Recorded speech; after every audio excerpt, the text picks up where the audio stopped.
헬로 안녕하세요 여러분, 빵입니다. 오늘은 이미지에서 사람을 지우는 방법, 이미지 인페인팅 모델에 대해서 한번 알아볼 건데요.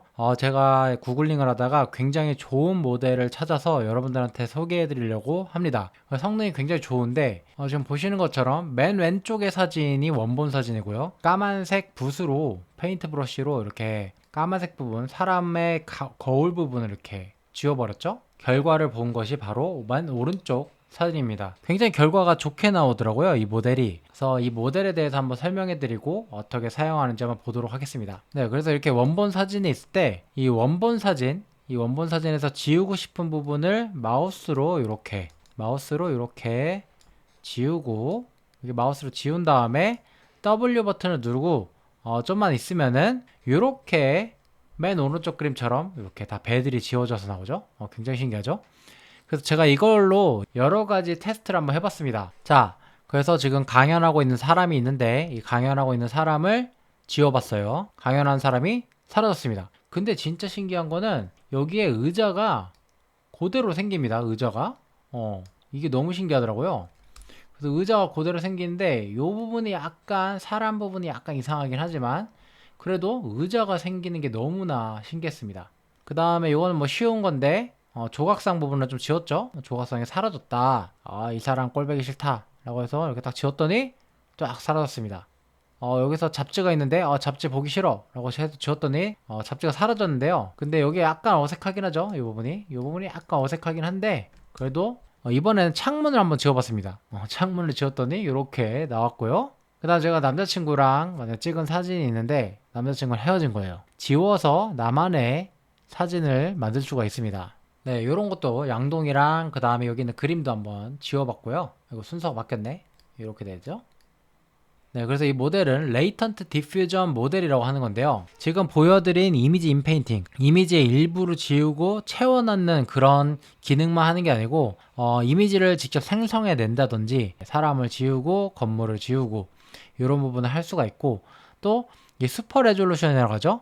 화질을 향상시키는 그런 기능까지 탑재를 하고 있습니다.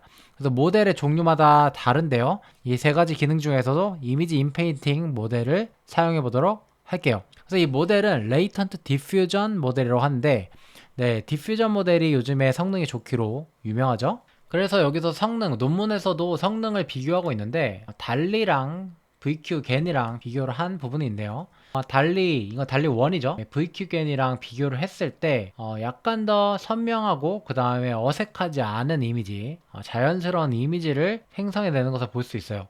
네, 지금 접시를 보더라도 원본 이미지랑 거의 비슷한 이미지를 생성해내고 달리 같은 경우는 약간 뿌옇게 나오고 VQ겐 같은 경우는 선명하긴 하지만 이게 좀 어색하죠. 여기서도 레이턴트 디퓨전 같은 경우에는 굉장히 자연스럽게 만들어내는데 달리 1 같은 경우에는 좀 뿌옇고 그 다음에 VQ겐은 좀 선명하긴 하지만 굉장히 이상한 좀 뭉개진 이미지를 만들어냅니다. 그래서 정량적인 지표를 비교하더라도 이 RFID가 0.58로 가장 낮은 것을 볼 수가 있어요. 이제 성능이 우수하다. 네, 모델의 구조를 보면은 일단 이미지를 인풋으로 넣습니다. 이미지를 인풋으로 넣고 이건 픽셀 스페이스죠. 그것을 이제 레이턴트 스페이스, 잠재 공간으로 바꾸는 작업을 하는데 여기서 크게 디퓨전 프로세스랑 디노이징 유닛이 들어가게 돼요. 요거를 이제 컨디션에 따라서 재생성하는 이런 네트워크가 돼 있는데 중간에 어텐션 메커니즘이 들어있는 것을 볼 수가 있습니다. 그래서 자세한 것은 저도 좀 더 공부를 해봐야 알겠지만 일단은 성능이 굉장히 좋다라는 것을 알 수가 있고요. 자, 코드를 사용하는 방법에 대해서 알려드릴게요. 요 environment YAML 파일에 보면은 어떤 것들을 설치해야 되는지 환경 세팅을 볼 수가 있습니다. 요것들을 이제 설치하시면 되고 infate.py 파일에 들어가면은 제가 작성한 코드를 볼 수가 있어요. 이 파일을 실행시키시면 되는데요. 한 가지 주의하셔야 될 점은 파이토치 라이트닝 1.6.1 버전을 설치해야 제대로 동작을 하더라고요. 이 점을 주의해 주시고 이 코드를 실행하시기 전에 프리트레인드 모델을 받아야겠죠? 그래서 프리트레인드 모델은 제가 여기다가 이렇게 링크를 달아놨습니다. 이 링크로 들어가셔서 모델을 다운로드 받으시는데 이 다운로드 받을 경로는 모델스 LDM 인페인팅 빛 그 다음에 라스트 CKPT 요 경로에 위치하도록 이렇게 모델을 다운로드 받아주시면 되겠습니다. 그러고 나서 실행을 시키면 정상적으로 동작할 거예요. 근데 웬만하면 CPU가 아니라 쿠다 툴킷이 설치된 그런 머신에서 돌리시는 걸 추천드립니다. 속도가 좀 느린 편이거든요. 일단은 어떤 이미지를 인페인팅을 할 것인지 경로를 지정해주고 몇 번 스텝을 돌 것인지, 그 다음에 저장된 이미지 경로, 결과를 저장한 이미지 경로를 이렇게 지정해 주신 다음에 이제 시작하도록 하죠.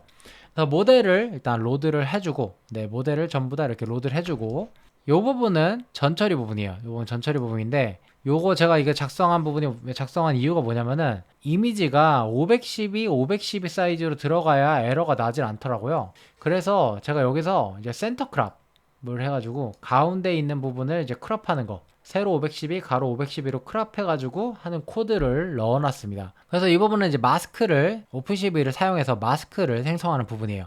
이 부분이 실제로 이제 프로그래밍 로직인데, 이미지를 로드에다가 이렇게 띄워주는 부분이고요. 그 다음에 키를 3개를 제가 정의를 해놨는데, Q를 누르면 프로그램이 종료가 돼요. 그 다음에 R을 누르면, 키보드 R을 누르면 이 이미지가 리셋이 됩니다. 이렇게 브러쉬가 칠해져 있다가도 R을 누르면 이렇게 리셋이 되는 거죠. 그래서 다시 제가 칠할 수가 있죠.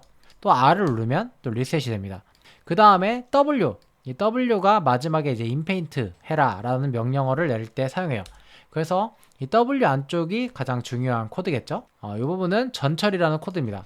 이 오픈CV 이미지를 이제 RGB 컬러 시스템을 바꿔주고, 그 다음에 255로 나눠준 다음에 디멘전 늘려주고, 트랜스포즈 하고, 파이토치 어레이로, 파이토치 텐서로 바꿔주고요. 그 다음에 요거를 디바이스에 넣어준 다음에 메모리에 올려준 다음에 곱하기 2 마이너스 1 이렇게 하면은 이미지 픽셀이 마이너스 1에서 1 사이 값을 가지게 되겠죠. 마이너스 1에서 1 사이 값을 가지도록 이렇게 만들어줍니다. 전처리가 끝났으면 마스크도 똑같이 전처리를 해줘요. 네, 요거는 마스크 된 이미지, 그 다음에 요거는 실제 마스크, 요 두 개를 전처리를 해준 다음에 이제 실제로 인퍼런스 하는 과정이 있죠. 마스크 이미지, 마스크 된 이미지를 한번 인코드를 해준 다음에, 그 다음에 마스크 인풋을 넣어서 이미지 사이즈랑 똑같이 맞춰주고, 요거를 디멘전 1이라고 하면은 그 채널 방향으로 붙여주는 거죠. 채널 방향으로 컨캐티네이션, 네, 붙여주고, 이렇게 해서 인풋을 만들어줍니다. C로 만들어주고, 요것을 이제 컨디셔닝 여기다 넣어주는 거죠. 그 다음 몇 번 스텝을 돌지, 우리는 지금 50번 스텝을 돌 거라고 이렇게 해놨는데요. 돌고, 그 다음에 배치 사이즈 이렇게, 그 다음에 쉐입은 이렇다. 그래서 뭐 이 결과를 보일 건지 말 건지, 중간 과정 보일 건지 말 건지 이렇게 보여주고, 이 샘플러의 샘플이라는 메소드를 사용해서 코드를 만들 수가 있죠. 그 다음에 인코드를 한 이미지가 들어갔으니까 마지막에는 이제 디코드를 해서 결과물을 이렇게 뽑아냅니다. 그 다음에 뒷부분은 이제 후처리하는 부분이죠. 후처리하는 부분이고, 마지막 결과값으로 인페인티드 된 이미지를 받아올 수가 있는 거죠. 그래서 아웃풋을 이렇게 보여주도록 하는 겁니다. 코드 자체는 한 100줄로, 100줄 정도 코드로 굉장히 간단해요. 한번 여러분들이 관심이 있으시다면 이 모델 구조를 한번 살펴보시고 좀 더 재밌게 공부를 해보셨으면 좋겠습니다. 제가 여러 가지로 아까 테스트를 해보니까 굉장히 잘 되는 결과를 볼 수가 있어서 좀 더 연구할 가치가 있겠다라는 생각이 들었습니다. 오늘 영상은 여기까지고, 재밌게 보셨다면 구독과 좋아요 부탁드려요. 다음엔 더 신기하고 재밌는 프로젝트로 만나도록 할게요. 안녕.